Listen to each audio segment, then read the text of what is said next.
కుమారి aunty ప్రస్తుతం 2 తెలుగు రాష్ట్రాల్లో ఈవిడ పేరే ట్రెండింగ్. నిన్నటి వరకు కుమారి ఆంటీ దగ్గర 5 స్టార్ హోటల్ రేట్లు అంటూ ట్రోల్ చేశారు. ఆ తర్వాత ఆమె ఆదాయం గురించి చెప్పుకొచ్చారు. చిన్న చితక యూట్యూబ్ ఛానల్స్ నుంచి పెద్ద పెద్ద మీడియా సంస్థల వరకు ఆవిడ మీదే ఫోకస్ పెట్టారు. దాంతో నెట్టింట మీడియాలో కుమారి ఆంటీ తెగ వైరల్ అయ్యారు.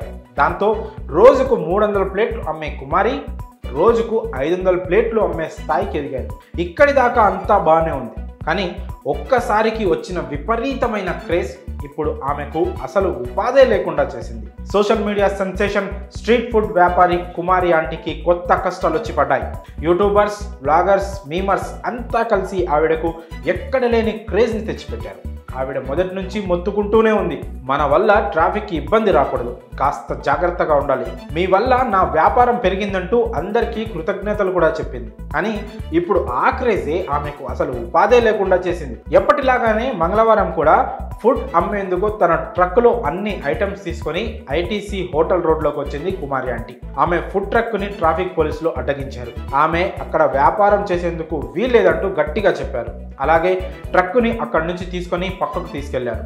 మొదట ఆ ట్రక్ని మళ్ళీ ఇస్తామంటూ చెప్పారట. కానీ ఆ తర్వాత సీజ్ చేశామని చెప్పినట్టు కుమారి ఆంటీ కుమారుడు చెప్పుకొచ్చాడు. అయితే తనపై పోలీసులు చేయి కూడా చేసుకున్నారంటూ ఆరోపించాడు. తనను గట్టిగా చరుస్తూ చొక్కా పట్టుకొని ఇటు రారా అంటూ లాగారంటూ చెప్పాడు.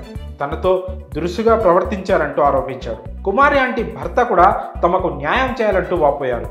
బండిలో ₹1,00,000 విలువ చేసే సరుకుందని దానిని పోలీసులు సీజ్ చేశారని చెప్పారు. బండిని ఇస్తామంటూ తీసుకెళ్లి ఇప్పుడు తాళాలు లాగేసుకుని సీజ్ చేశామని చెప్పారంటూ ఆవేదన వ్యక్తం చేశారు. కుమారి ఆంటీ కూడా మాట్లాడుతూ ఎమోషనల్ అయ్యారు. తాను కేవలం రోజులో 2 గంటలు మాత్రమే అక్కడ వ్యాపారం చేస్తానంటూ చెప్పుకొచ్చారు.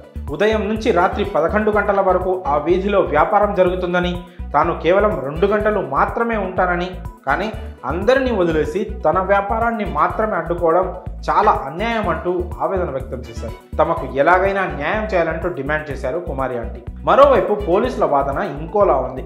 ఇప్పటికిప్పుడు తీసుకున్న యాక్షన్ కాదంటూ పోలీసులు చెప్తున్నారు. ట్రాఫిక్కి ఇబ్బంది కలుగుతుందని ఎప్పటి నుంచో తాము వారికి చెప్తున్నామంటున్నారు.